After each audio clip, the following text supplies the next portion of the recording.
Good afternoon. I'm here today joined by Acting Minister of Justice and Solicitor General Sonia Savage and Minister of Transportation Rajan Sawhney, and in Edmonton by Dr. Hinshaw. I have three issues to address. First of all, I'm going to address the situation with the blockade of the border crossing at Coutts between Alberta and Montana, and then secondly, provide a brief update of my recent mission to Washington, D.C., and then finally provide an update on the state of COVID in Alberta, followed by a statement by Dr. Hinshaw. Ministers Sawhney and Savage are available for questions, particularly about the situation at the border. So a very serious situation is unfolding at the border. A week ago, I issued a statement saying that Canadians have a democratic right to engage in lawful protests. I urge those involved in the truck convoy protest to do so as safely as possible and not to create road hazards which could lead to accidents or unsafe conditions for other drivers.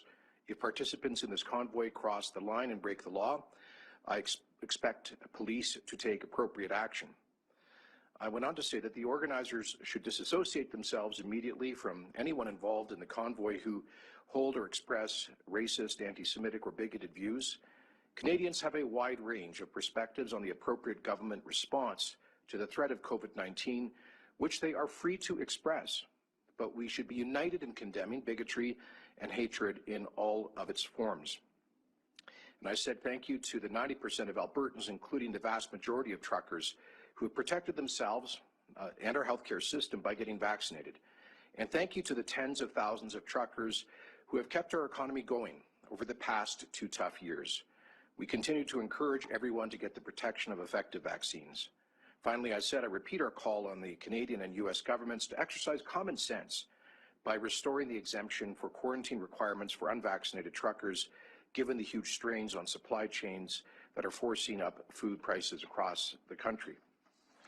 Well, there's no doubt that many very well-intentioned Canadians have participated in protests over the past week, frustrated by public health measures that have been designed to prevent a catastrophe in our healthcare system, but also many specifically focused on the requirement for vaccination for cross-border truckers between Canada and the United States. And let me say to those vast majority of lawful protesters, I hear you. I understand the concerns and frustrations that you have. And for those opposed to the quarantine requirement for cross-border truckers, not only do I hear you, but I agree with you, and I went to Washington, D.C. to find allies to seek an exemption for the application of the quarantine requirement for cross-border truckers from both the Canadian and United States governments. And it is, however, unfortunate to see a small number of people who engaged in protests over the past few days express extreme views and embrace hateful symbols. It's also unfortunate to see a small number break the law, create a public safety hazard, and enormous inconvenience for law-abiding Canadians, including thousands of other truckers, by blocking the border at Coutts. I was briefed earlier today by Deputy Commissioner of the RCMP, Curtis Zablocki, and his senior staff at K Division, together with Minister Savage and Minister Sawhney, on the situation as it's unfolding. We were briefed that on Saturday, approximately 10,000 trucks and other vehicles began a moving convoy around the Coutts border station, and police closely monitored the situation, believing at first that it was an effort to engage in a lawful protest without blocking the road. Let me quote from a statement issued by the RCMP K Division earlier today. What may have begun as a peaceful assembly quickly turned into an unlawful blockade. While the Alberta RCMP has been in a position to conduct enforcement, we've been engaged with protesters at the Coutts border crossing in an effort to find a peaceful and safe resolution for all involved. We thought we had a path to resolution. The protesters eventually chose not to comply. As of this morning, further action is being taken by the Alberta RCMP as this blockade continues to impede the ability for emergency agencies to provide full services to area residents. It has also negatively impacted the flow of goods and services and impedes the public's freedom of movement. A highway is considered essential infrastructure. It is unlawful to willfully obstruct, interrupt, or interfere with the construction, maintenance, use, or operation of any essential infrastructure in a manner that renders the essential infrastructure dangerous, useless, inoperative, or ineffective, as per the Critical Infrastructure Defence Act of Alberta. Anyone who actively blocks a highway or aids, counsels, or directs a highway to be blocked may be subject to arrest and charge under the Act. Persons participating in this blockade can also expect enforcement of any contraventions of the Criminal Code, the Traffic Safety Act, and use of highway and rules of the road regulations at this location and area roadways. So we understand that the RCMP began enforcement activity earlier today, and they have done what they can over the past 4 days to seek an agreed upon approach that would see an end to the roadblock. Unfortunately, the approximately 100 remaining individuals participating in that process have apparently refused to negotiate in good faith with the RCMP about an acceptable way forward. I have also received reports in the last hour of people allied with the protesters assaulting RCMP officers, including in one instance trying to ram members of the RCMP, later leading to a collision with a civilian vehicle in the area. This kind of conduct is totally unacceptable. Assaulting law enforcement officers who are simply doing their job to maintain public safety and the rule of law is completely unacceptable, and without hesitation, I condemn those actions, and I call for calm amongst anybody who feels sympathetic to those engaged in this blockade. Please stay away from the area. Please do not further intensify an already difficult situation. The police have a job to do, and I implore people, if you feel strongly about the issues involved, I invite you, encourage you, and welcome you to find peaceful and lawful ways to make your point clear. You have democratic rights like freedom of expression, freedom of assembly, and freedom of speech and protest, which you can exercise in countless ways without creating public safety hazards and creating this kind of unlawful conflict. Albertans respect the rule of law, and all Albertans are expected to respect the rules of the road, including those who are participating in this blockade. Thank you to the members of the RCMP, Alberta Sheriffs, and other law enforcement agencies who are dealing right now with this very difficult situation as it unfolds. And thank you to the thousands and thousands of Alberta truck drivers who are abiding by the laws and simply want to make a living. There were some 30 of those truck drivers who got caught up in the blockade this weekend without access to food, or in some cases they had medical conditions and needed medicine. They were stranded there for the better part of 3 days. Thankfully, they were finally released from the blockade. But there are thousands of other law-abiding truck drivers who simply want to be able safely to do their jobs, to move their goods. And if this blockade continues, it will have a very material impact on our economy, both in terms of particularly imports of key food commodities to Canada, but also exports. We estimate that some $6 billion of exports pass from Alberta to the United States, primarily through the Coutts border crossing. Every day that port of entry is closed represents a cost, particularly to agriculture producers, to livestock producers, farmers, and food producers here in Alberta.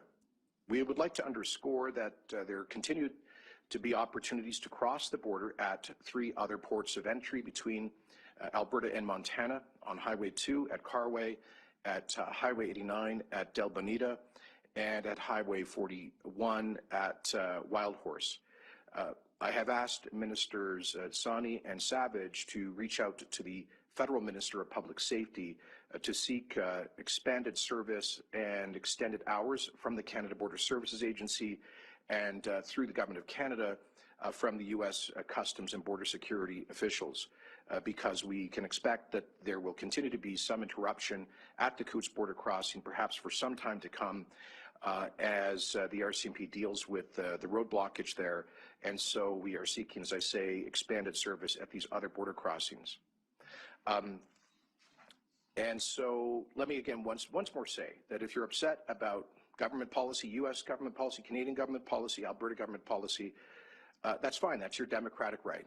But please express it in a peaceful and law-abiding way, and please do not add further difficulty to an already very tense situation there at the border. Let me then address briefly my recent mission to Washington, D.C.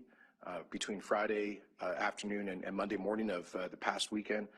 I went to attend the National Governors Association annual meeting.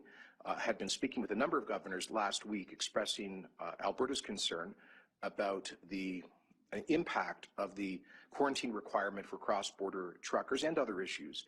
And a number of them encouraged me to come down to their annual meeting. I had originally planned to do so. We delayed that because of Omicron, but I thought it was very important that there be a Canadian Premier there to raise these issues and other vital interests of our province. So I had formal bilateral meetings with several U.S. governors. I chatted at the margins of the AGM with a number of others, and also met with key leaders of the U.S. Business community, of unions such as the Teamsters, and think tanks in the United States to discuss our shared concern about supply chains, and particularly these constraints on the trucking industry, but also, of course, the need for pipelines and energy infrastructure, given that Alberta this year will likely export over $100 billion a year of energy to the United States, and there continue to be efforts to interrupt that critical export, which is so important to the North American economy and energy security, including Michigan's effort to decommission Line 5. And finally, to address emerging protectionism in the United States, such as the Buy America provision, the country of origin labeling proposals on agriculture, softwood lumber, and other aspects of protectionism. So it was a quick but I think a fruitful visit. I certainly didn't meet a single governor who was supportive of the Canada-U.S. policy with respect to the quarantine requirement for cross-border truckers, and received assurances from many of my colleagues that they would be raising this with the U.S. federal administration. Finally, let me address the current state of COVID-19 in Alberta, particularly the Omicron variant. We continue to see encouraging trends with a continuing decline in the number of total active cases, a gradual decline in the positivity rate for positive PCR tests. A week ago, we were at over 51,000 total active cases in Alberta. We're down to 35,000 now. We've continued to see a gradual decline in the number of patients hospitalized in intensive care units with COVID-19. We now have, as of today, 109 COVID patients in intensive care out of a total of 195 total ICU patients, so operating slightly above our baseline capacity, but the trends have been moving in the right direction with respect to intensive care for the past 2 weeks. We, however, do continue to see small increases in the total number of non-ICU COVID patients. As of today, 1,476 patients in non-ICU beds across the system, which represents about 81% of the capacity that is available. However, we do continue to see stability in the number of overall non-ICU beds occupied in our 100 hospital network at 5,325. So that's 86% of the non-ICU capacity that is occupied, and 81% of the ICU capacity for COVID. So we have, however, significant pressure in our major urban hospitals, particularly in Calgary, but also in Edmonton, and particularly in emergency wards. And we continue to see unusually high numbers of frontline workers who have had to stay home and are absent because of self-isolation due to COVID infections, as well as our frontline workers just being exhausted after the 2 past incredibly difficult years. So while these overall trends are encouraging, and we clearly did reach the peak of Omicron infections approximately 2 weeks ago, and it appears that we reached the peak of ICU pressures a couple of weeks ago. We are not out of the woods yet, and I implore Albertans to continue to be mindful of this, of the pressure on our healthcare system.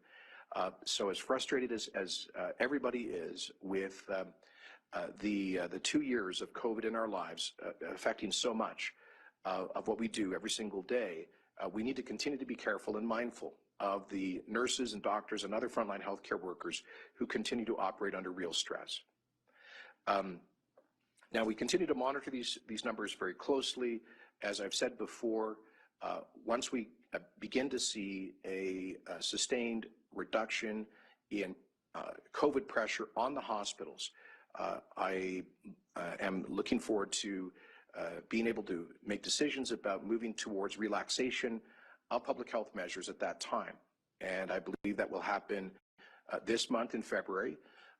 We see a sustained decline in hospitalization pressure, but with the overall trends, I am very optimistic that we will be able to move forward with meaningful relaxation of public health measures this month, including the elimination of the restriction exemption or proof of vaccination program.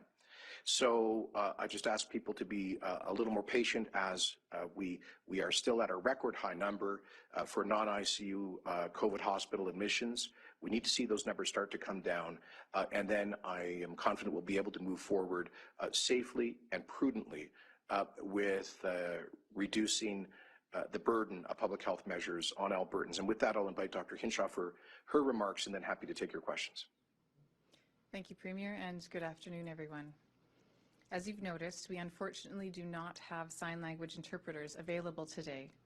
I apologize for the inconvenience this causes for any deaf and hard of hearing Albertans.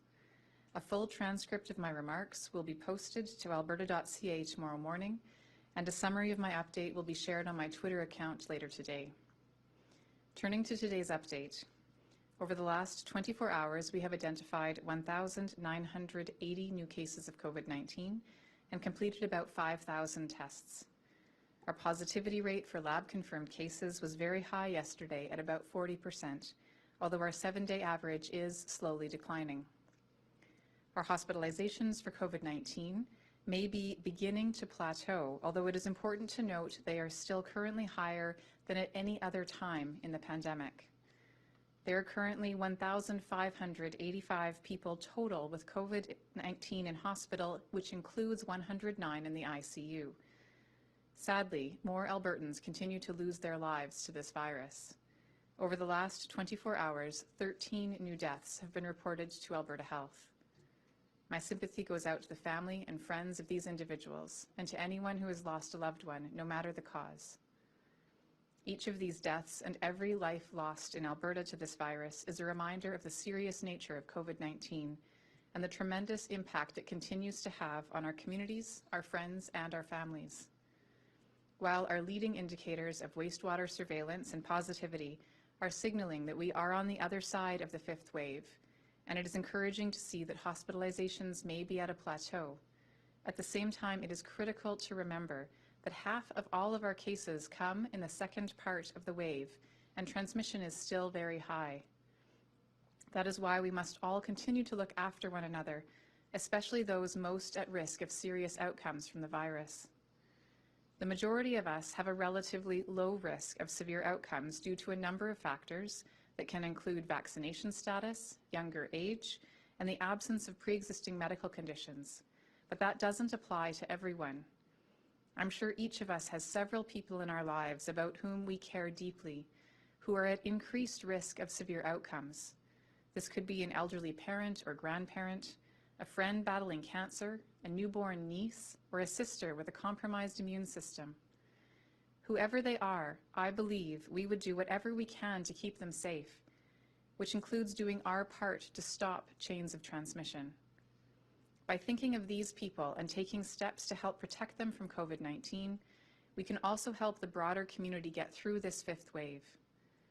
It's also important to remember that the healthcare system is still under significant strain. This means that any one of us who needs care for any reason should expect that the system might be a little slower right now. Please don't delay seeking help if you are sick, but also please be patient with the healthcare workers who are doing everything they can to keep the system running under incredible pressure. All of us can do our part to help our frontline healthcare workers by taking actions that not just reduce our risk, but our community's risk as well. Thank you for getting fully vaccinated and boosted. Thank you for staying home when you're sick. Thank you for following the public health measures. Another tool in our fight against COVID-19 is rapid tests, and I'm pleased to share this week that more than 3.1 million rapid tests will be sent to First Nations communities, pharmacies in Calgary, Edmonton, and Red Deer, and Alberta Health Services sites in other parts of the province. You can check the Blue Cross website that lists which locations have rapid test kits available. When you find a site that does have tests, simply bring your ID and Alberta Healthcare card to receive a free kit.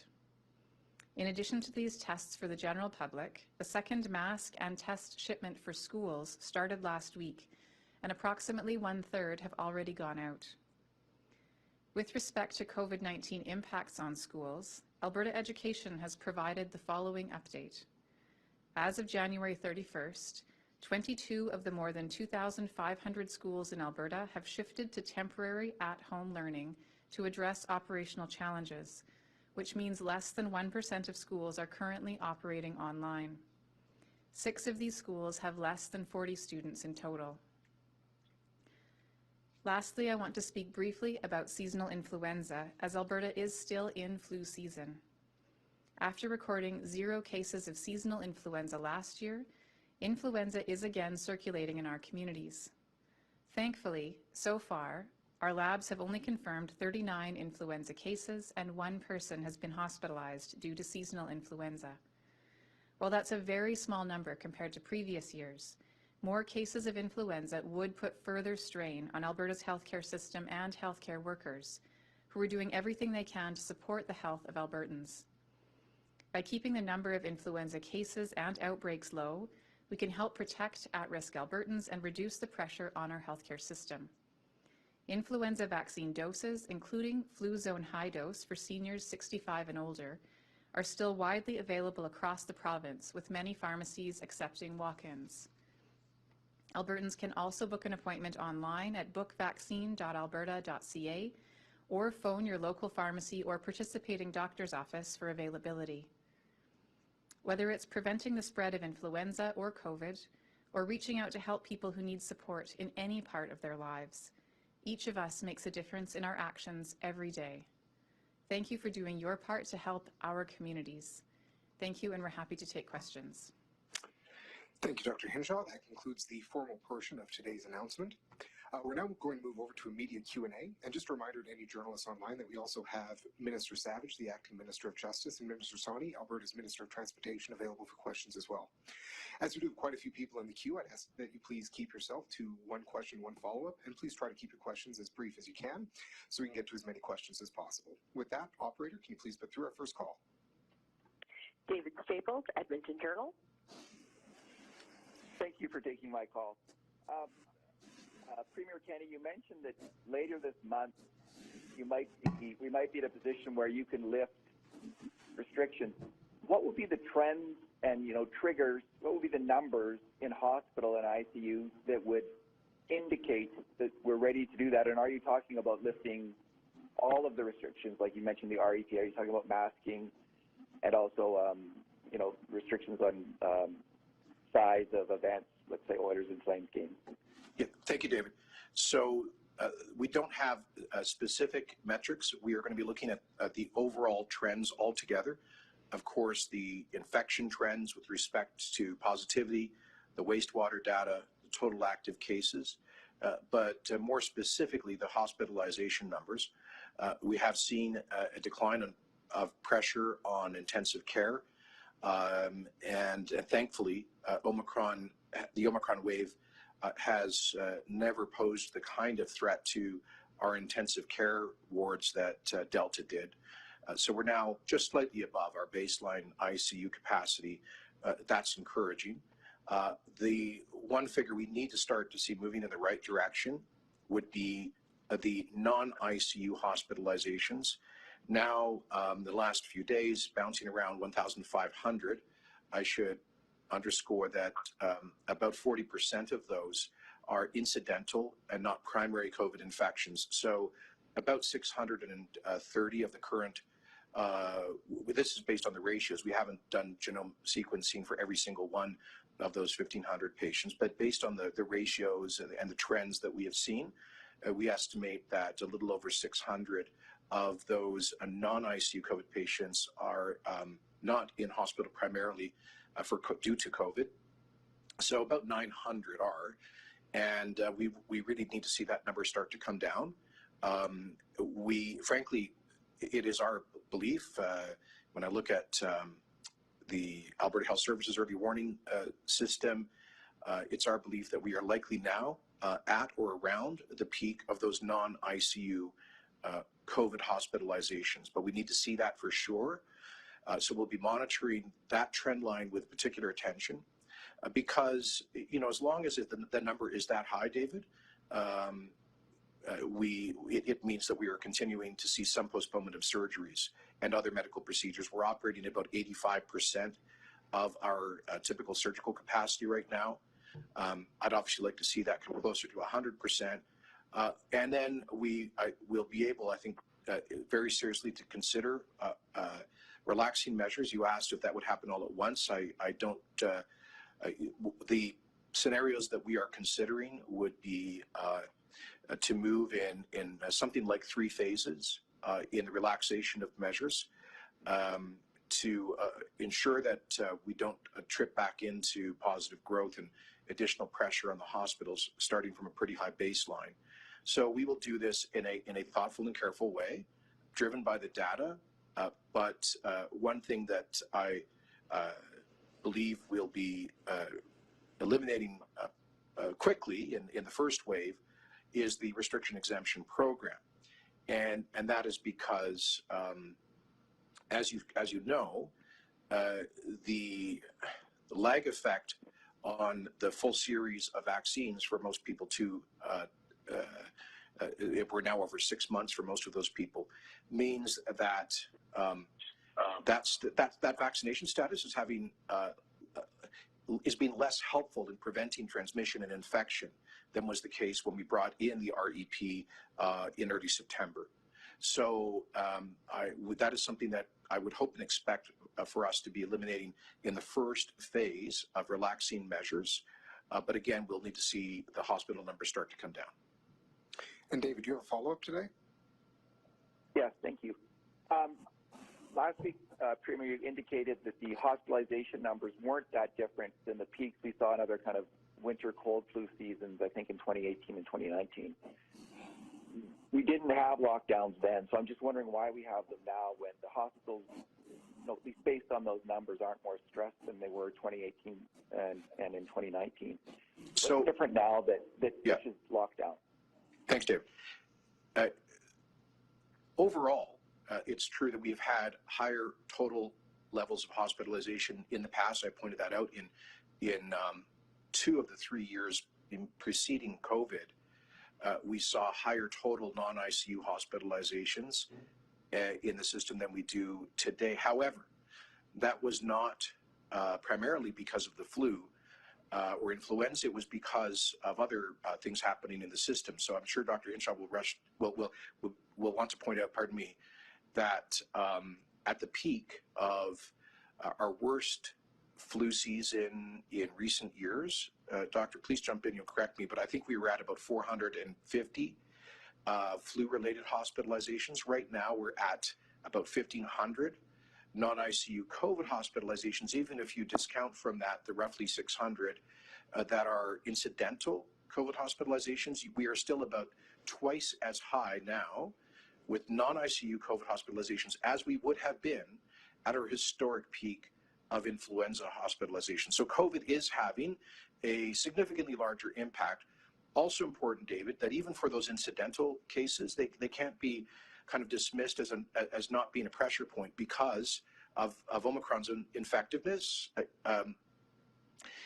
those patients do require special isolation protocols. They take up more space, more rooms, more beds, and more time for hospital workers with respect to PPE and other protocols. So those 600 or so non-ICU incidental Omicron patients in acute care beds do also represent an additional pressure. And then finally, David, what's I think most significant, or what's most different about the current hospital pressure versus flu season in previous years would be 2 years of fatigue, 2 years of just exhaustion, operating at a very high tempo for our healthcare workers, in addition to a higher than normal level of people who are, of healthcare workers who are in isolation, unable to work. So you put all those things together and you've got maybe numerically not the same pressure as before, but greater challenges. And Dr. Hinshaw, would you like to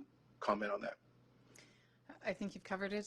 Certainly the fact that we've had 4 substantial and significantly higher waves than any recent influenza season in just over a year has a cumulative effect. And then the one number I would add to the number that you provided is that our peak ICU influenza inpatient number at any point in the 3 years prior to the pandemic, our highest level was 38 influenza patients in ICU at any given time across the province.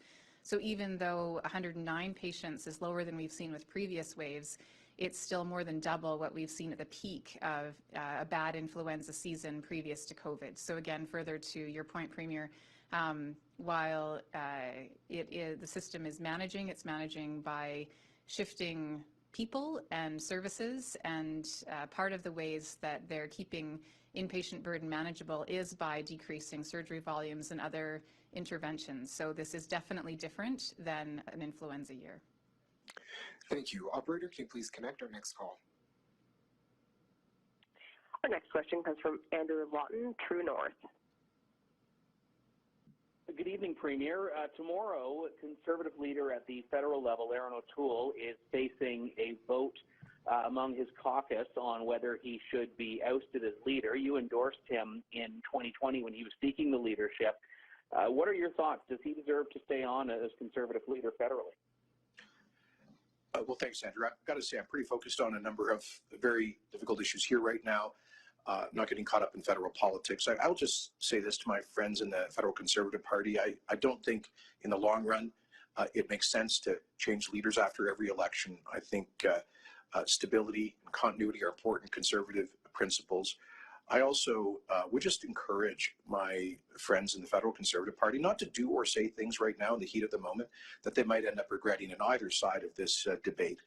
I think what the public expects is for the opposition to hold the government to account. And so I would encourage my friends as much as possible to keep their political fire trained on the government, and to remember whatever differences they may have, those differences pale in comparison to the differences they have with the governing party, and to focus on those things that unite them, not those issues that divide them. So that would be my encouragement, just to be patient with one another, and seek through this difficult time to be respectful and patient of each other, and not to say things that they might end up regretting 6 or months or a year down the road. And Andrew, do you have a follow-up today? Yes, you have been very clear in your condemnation of the incidents we have seen, the extreme symbols and rhetoric from some of the people aligning themselves with the convoy movement. Generally speaking, do you see the convoy in Ottawa right now as a peaceful protest? I'm not on the ground. Hard for me to make that call. I would say that what I'm focused on is right now at the Coutts border crossing here in Alberta. It is unlawful. Blocking a highway creates a public safety hazard. It could impede the movement of emergency service vehicles.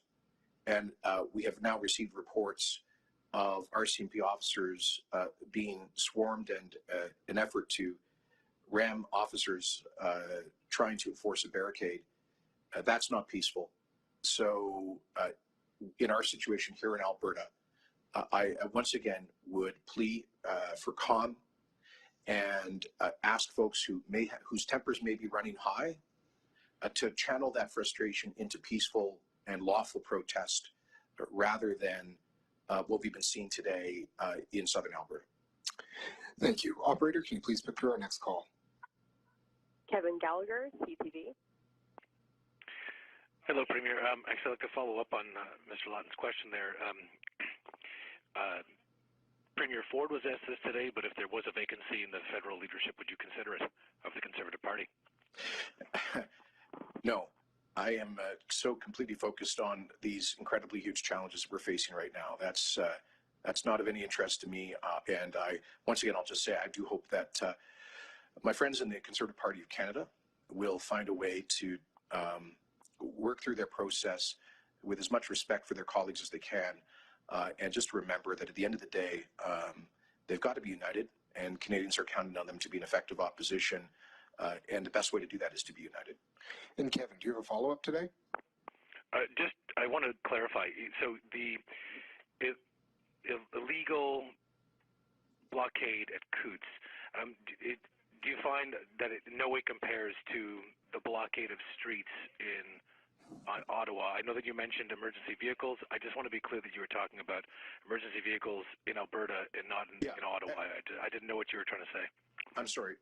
What I was speaking, I said, look, I'm not on the ground in Ottawa.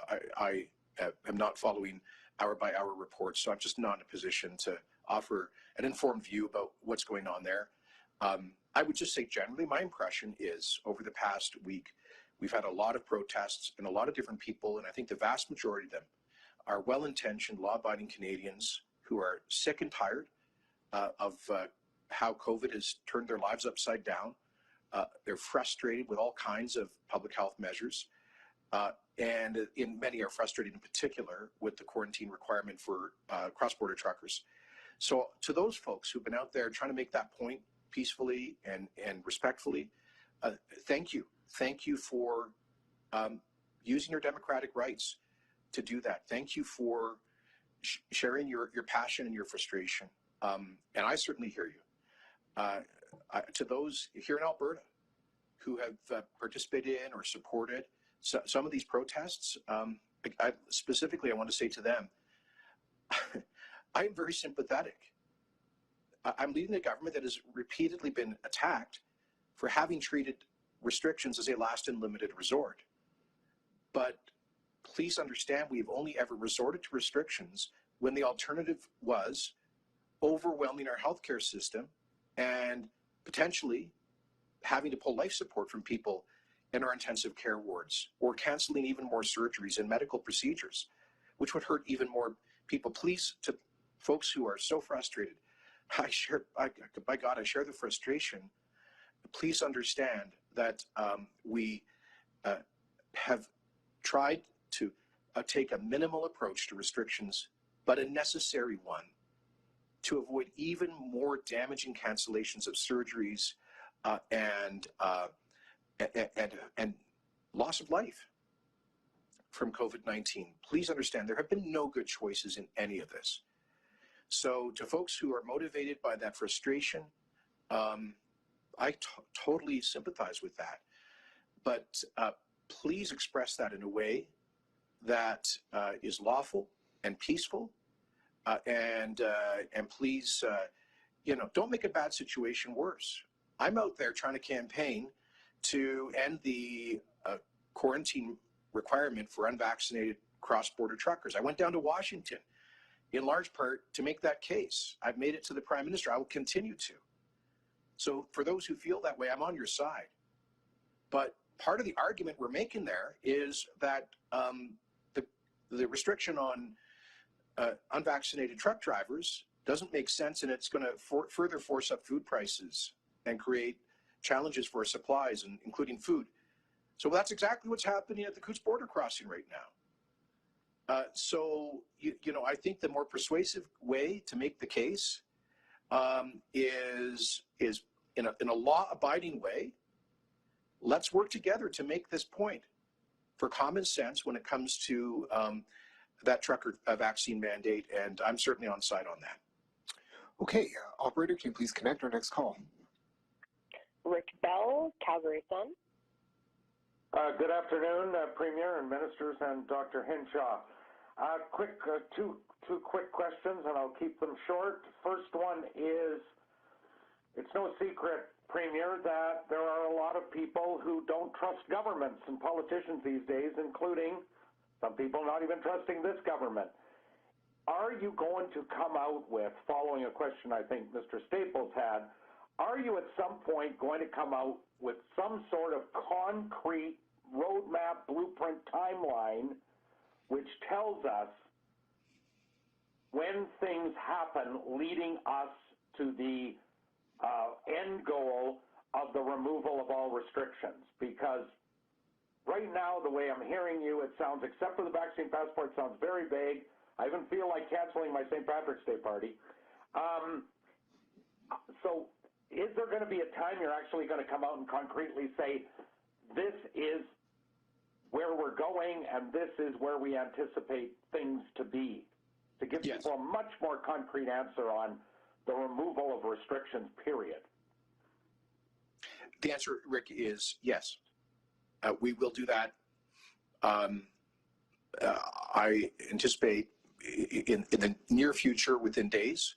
I'm hopeful that we'll be able to come out and provide that framework, but we've got to start to see the hospital numbers start to move down. So we want to move quickly and concretely to lift the burden of these damaging restrictions. We want to do it in a way that's safe, and we'll be presenting more information as early as next week on that. And Rick, your follow-up? Yes, the follow-up is, what do you say to the majority of Albertans, at least the majority of Albertans who were polled in a recent Angus Reid poll, and even many of your MLAs and many of your party supporters? What do you say to those people who believe that restrictions should be removed pretty quickly? Some say now, some say quite quickly. And if you don't agree with them and think that maybe we have to take a little more time, what is it that the majority of what is it you believe the majority of Albertans, including some of your own MLAs, are not understanding? Well, Rick, actually, I do agree with that sentiment. Please take yes for an answer. And let me remind you that this is a government that has been criticized from day one for looking at restrictions as a last and limited resort and lifting them as soon as we could. We will lift these restrictions as soon as it is prudent to do so. And I think that starts quite soon. We're not in a position to give you a specific date because, Rick, we are still at the peak of our hospitalizations from COVID for the past 2 years. So we have to do this in a thoughtful way. That's what we will do. And I believe we'll be able to provide a framework for widespread relaxation of public health measures and rules as early as next week, and that the restriction exemption program will be at the top of that list. But we need to, we have one of the many advantages we have is the ability to see what's going on in other parts of the world that hit Omicron before we did. So the United Kingdom, or England at least, and then Ireland, and now Denmark, South Africa, a number of European countries, in addition to the three I mentioned, they have, in the last week or so, lifted all or almost all public health measures. So we're going to be able to see what impact that has in those jurisdictions. And that will help to guide our decisions in the next week or so. So I think that's a benefit we have. We can watch our own hospitalization data, but also see the impact of what happens in those jurisdictions. And my hunch right now is you're going to continue to see in those places that are ahead of us on the Omicron curve, I think you're going to see that the wave continues to go down in most cases. Denmark, slightly different situation because they got a new variant coming in on top of Omicron, but even though their case numbers are very high, their hospitalization numbers are manageable, and that's why they've gone to almost eliminating almost all public health measures. So we're keeping an eye on that, but really the key number here is the total number on hospitalizations. We've got to start to see that come down. That's the key thing to watch. Okay, thank you, Premier. Operator, can you please connect our next call? Alex McQuaid, Western producer. This is the question. Thanks. This is the question for the Premier. Are you willing to meet with the protesters in Coutts? Well, there's an RCMP enforcement action going on right there, and I'm not going to cross-thread myself with the operational decisions of the police. I think that would be unhelpful. We, in this country, part of the rule of law means that we trust the judgment of our law enforcement agencies on operational matters, and for a politician to get cross-threaded into that, I don't think would be helpful. Let me tell you, the RCMP did attempt to have a dialogue. They had their specialists in engaging protest groups down there, and they thought they were getting somewhere. On particularly last night, they, as you know, the RCMP's approach, and I think most police services these days, they've got a lot of training in de-escalation, in trying to deconflict situations like this. Their first choice is very rarely to go straight into enforcement for all sorts of obvious reasons, and I respect that. And so the RCMP, I'm briefed by Deputy Commissioner Zablocki. They tried over the past couple of days to come to an understanding with the people involved in the blockade, but ultimately found that there was no interest in cooperating. To quote exactly from their statement of earlier today, they said that we have been engaged with protesters at the Coutts border crossing in an effort to find a peaceful and safe resolution for all involved. We thought we had a path to resolution, but the protesters eventually chose not to comply. So that is where it's at, and we will respect the operational decisions that the police services make. And Alex, do you have a follow-up today?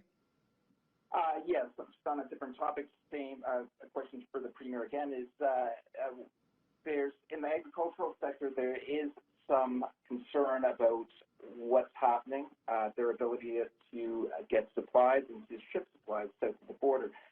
Are there any more supports available for agricultural producers to deal with the current situation if it drags on much longer? We'll take a look at that. I think it's very early, and I'm not aware of any requests that have come to the Minister of Agriculture, but Minister Horner is in constant contact. I do know he is very concerned about the movement of beef products in particular, because obviously the spoilability there, and so that's a just-in-time kind of industry. Then there's huge back and forth cross-border trade in cattle, in beef processing. So, and I know that there are a lot of trucks filled up, ready to roll south that are unable to do so. That's why I've asked our ministers to work with CBSA to see if we can provide for better border crossing service with the Americans at the 3 other Canada-U.S. border crossings in Alberta. But if this goes on, I mean, if we were to see a sustained blockage of American markets, then yeah, we would take a look at whether we could whether to provide additional support to ag exporters. At this point, we don't think that's we just need to get this border open as soon as possible and get back to being able to let people make a living. Okay, we have time for about 4 or 5 more calls today. Operator, can you please put through our next call? Lisa Corbella, Post Media. Good afternoon. I guess this is a question for either Minister Savage or Minister Sawney about the suspension of the Provincial Administration Penalties Act. And so I guess the question is, how significant were the letters and calls that the government received and that MLAs received from concerned Albertans about the proposed legislation that would have stripped some of their constitutional right to the presumption of innocence and, other measures of procedural fairness before the court. So how many letters did you receive or did the government receive, and how significant were those for the suspension of this legislation? Good afternoon, Alicia. Thank you for that question. First of all, I do want to say that the initial reports about Phase 2, JTI Phase 2, were in the media as a result of a leaked document, and they weren't necessarily reflective of what Phase 2 is going to look like. So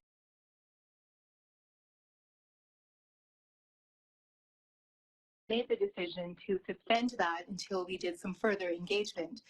We did hear extensively from Albertans through our constituency offices as well as through our ministry offices, more time and did more engagement with all kinds of stakeholders to make sure that when we do introduce this program, that we get it right and we address some of those key issues that were brought up. And Alicia, do you have a follow-up today? I do. So I guess the question is, first of all, I think a lot of Albertans find it pretty difficult to believe that, like today, that new law would have come out, right? February 1st, that's when it was. And so you're saying that the legislation that we as Albertans could see online was not actually what you were planning on putting forward? That seems like it's, I don't know, I find that difficult to believe. But anyway, here's my question. Given that those letters and concerns of Albertans were so plentiful, and you never did answer how many there were, so I'd like to have an answer to that first question. Can you assure us now that Albertans' constitutional right to the presumption of innocence will be maintained in new legislation? So just to backtrack a little bit, February 1st was to be the implementation date, but there was work being done within the department to address specific aspects of the program, including the fees. And when the story first came out, I believe it was in early January. So that is the reality, that we were doing additional policy work prior to implementation. In regards to the exact number of letters received or communications received, I would have to go back to the constituency offices and compile that information. I'd be happy to share that with you as soon as I get that information together. So next steps include addressing some of the issues that were brought up by Albertans, including what you had just mentioned about constitutional rights and other issues around the fees. And quite frankly, we have to do a better job of communicating what this program is all about. We have a tremendous backlog in the courts that is impeding other criminal matters from being fully investigated and going to trial. And that was the whole intention behind this program. But going forward, there is going to be more engagement done, and we will address those key issues that were brought up.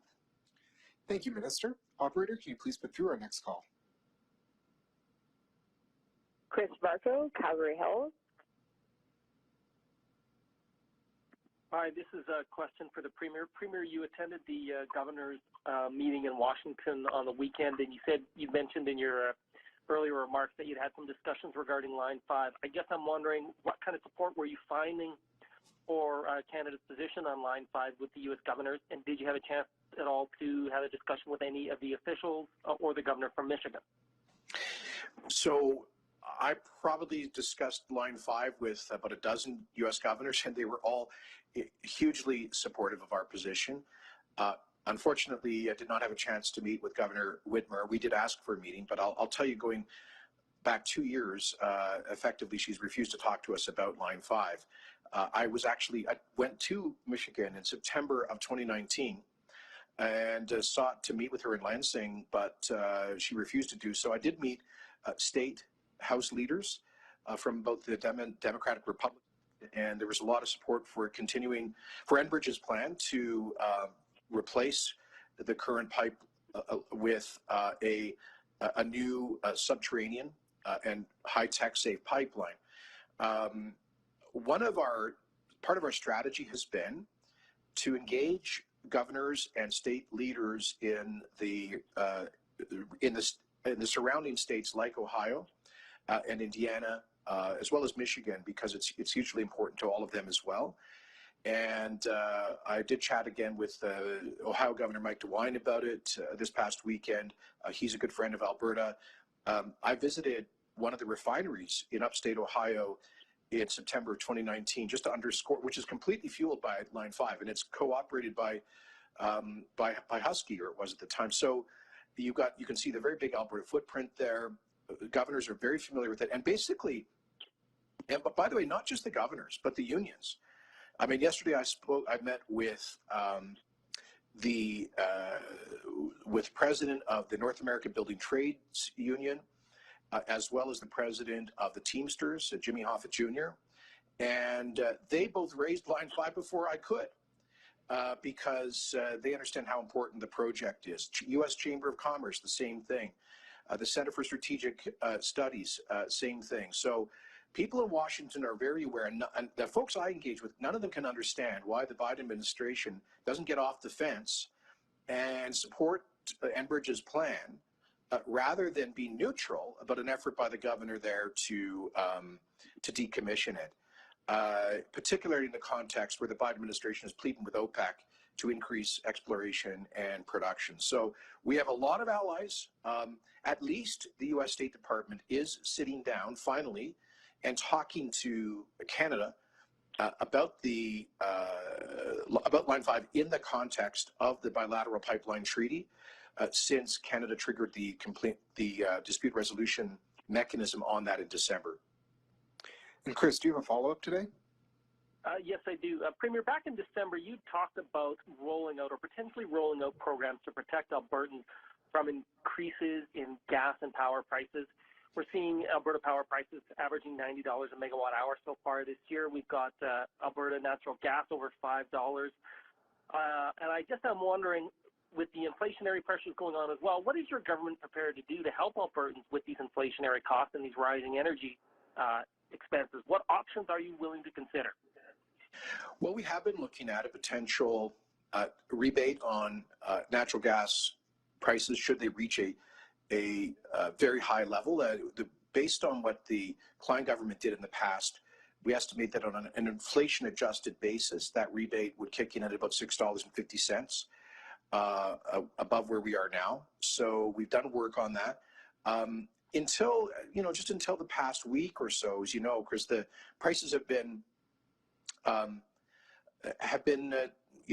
closer to $3. So there has been a significant increase. We're watching that very closely. And if these prices go significantly higher, we are prepared to provide some support, as has happened in Alberta in the past. Thank you, Premier. Operator, can you please put through our next call? Kelly Carterman, Globe and Mail. Hi there. I hope you're all doing well or okay. I just wanted to ask the Premier whether he still supports Erin O'Toole as leader of the Conservative Party of Canada. Yes, I'm sorry. I thought I made that clear earlier. And as I said before, I think it's not in the interests of any party just to constantly change leaders every election cycle. And I think I just hope that all of my friends in the Federal Conservative Party approach this with mutual respect, patience, and civility, and ultimately stay focused on the importance of unity. And Kelly, do you have a follow-up today? Yes, I do. I'm wondering what guidance you've given to MLAs about going to Coutts to support the protesters at all, and whether you've had a discussion with Grant Hunter about his appearance there earlier. Yeah, I did speak to Mr. Hunter and expressed concern about his presence there on Saturday. Grant explained to me that he went down to meet constituents. It is in his constituency. He wanted to see what was going on, and it was his intention to show moral support for law-abiding and peaceful protesters. He said that while he was there was no blockade of the highway. And that seems confirmed to me when I was briefed earlier by the RCMP, who indicated that through most of Saturday, The convoy was operating as a loop. It was a moving convoy, and the RCMP was trying to work with that to facilitate a peaceful protest. And as you know, Mr. Hunter has issued a statement underscoring that while he's sympathetic to many of the messages of the protesters, he does not support unlawful protest.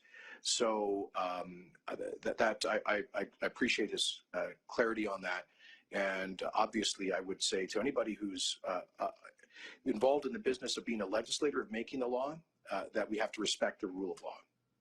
Thank you, Premier. Operator, can you please connect our penultimate call for today? Jesse Weiser, Global TV. Hi, thanks for taking my question. This is for the Premier. At any point over the last 4 days, did your government consider going to the courts to seek an injunction against the blockade? No, that's not advice that we received. In fact, we made it clear that should that be helpful to the law enforcement agencies, we would be prepared to do so. But we don't need an injunction simply to enforce the law. The law is very clear. Not just the Defense of Critical Infrastructure Act, but the criminal code. There are multiple criminal code provisions here.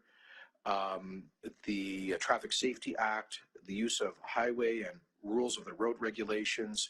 All of these things are perfectly clear. So you don't need a judge to empower the police simply to enforce regulations or the law. And now, as I've said before, when we've seen blockades of critical infrastructure, I understand that the police have to make a judgment call about how best to address a situation, and that often that doesn't trigger automatic enforcement right away because because they're concerned that sometimes will make the situation worse and actually prolong the blockade or the protest. So I understand and respect the need for operational discretion on the part of police, but they have all of the legal tools that they need at their disposal. And I would like to say, I think this is a validation of the Critical Infrastructure Defense Act, the Bill 1 of the legislature last year, that was passed really anticipating blockades of this nature. It was much derided, but this is exactly what it was intended for, which is to say you can't render useless or dangerous or inoperative critical infrastructure like this. Minister Savage or Sonny, would you like to add to this? Sure. Thank you, Premier. We did take a look at the necessity of an injunction, and given that the police are taking action, we've determined it's not necessary at this time. Of course, all ground operational matters on enforcement and whether to lay charges, and if so, what charges, are decisions made by the law enforcement. Just to note, this is a very volatile and evolving situation, and those decisions are best made by the law enforcement. But at this point, we are not looking at an injunction because it's not necessary. Thank you, Minister. Jesse, do you have a follow-up today? I do. Thanks, Minister and Premier. This next question is for Dr. Hinshaw. We've seen what appears to be growing numbers of fatalities in the last week, including some without pre-existing conditions in their 20s and 30s. How does vaccination status factor into the fatalities we're seeing? And from the data you've seen from the people in hospital, is Omicron still showing to be more mild? There's a difference between the individual risk of severe outcomes with an Omicron infection and the population level impact it has, given how widespread it has become. So we know from all of the waves we've had, the earliest indicators are cases, positivity. We now have wastewater surveillance that's an early indicator of transmission. When we see those start to rise, there's usually a bit of a lag, and then we start to see some increases in acute care impacts, both ICU and non-ICU. And the deaths that COVID causes are the kind of tail end of some of those impacts. So we are starting to see the impacts of Omicron spread. We know that those who are unvaccinated have the highest risk of severe outcomes, including death, and particularly those who have chronic conditions, again, they're greater risk, but somebody even without chronic conditions, if they have no vaccine protection and they are exposed to COVID, they can have a fatal outcome. We have been monitoring our overall outcomes, including hospitalizations and deaths, very closely. We know that vaccination status is very protective, but we also know with how widespread Omicron has become in the population, it's not surprising that we would see that impact in fatalities. It's unfortunate. Again, each loss is tragic. Each person matters, and we are doing our best with the vaccination program to make sure people have access to that kind of protection, encouraging people to step up and get their vaccines, including boosters, so we can do our best to stop chains of transmission, as well as the public health measures currently in place, which all are aimed at minimizing these severe outcomes, such as deaths, including the ones that you mentioned that have been rising lately as a later indicator of our Omicron wave. Thank you, Dr. Hinshaw. Operator, can you please connect our final call for the day? Julian Latraverse, Radio Canada. Hi, thank you for taking my question. Ça serait une question en français pour Monsieur Kenney. Donc, le Parti conservateur uni a perdu près de 1,3 million de dollars en dons. Donc, quelle est votre réaction par rapport à cette perte, surtout que le NPD a récolté plus de 6 millions de dollars en dons? Ben, c'est pas un secret que pas mal des conservateurs sont frustrés avec la nécessité des mesures de santé publique dans l'année dernière. Vous avez vu toutes sortes de tensions à l'intérieur du parti à cet égard. Mais heureusement, je crois qu'avec la croissance économique, un gouvernement qui garde sa parole sur toutes nos promesses électorales, et nous espérons, avec la fin de vague Omicron, que 2022 sera une très bonne année pour l'Alberta. Et j'espère que ça serait reflété dans l'appui pour le Parti conservateur. Do you have a follow-up today? Yes, thank you. Donc, Monsieur Kenney, que faites-vous présentement pour tenter de résoudre le conflit à la frontière et que la circulation reprenne? Excusez-moi, je m'inquiète énormément de la situation très tendue à la frontière à Coutts. Le GRC aujourd'hui a commencé les actions d'enforcement après un effort de pourparlers avec les militants.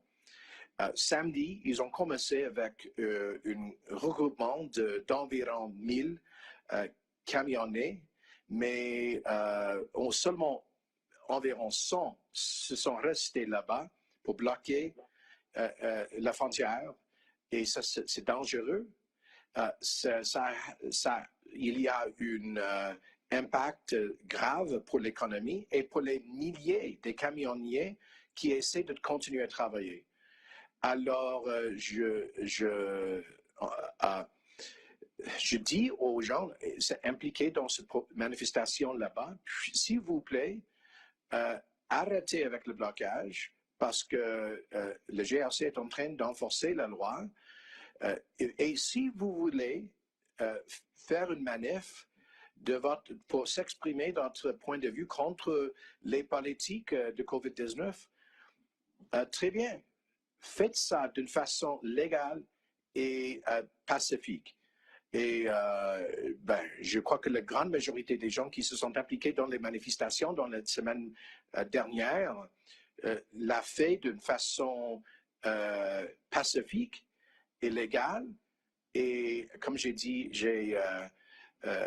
j'espère que les militants qui s'impliquent toujours dans ce manif à Coutts va terminer le blocage et permettre le GRC à travailler avec eux de façon pacifique. Thank you, Premier, Ministers, and Dr. Hinshaw. That wraps things up for today.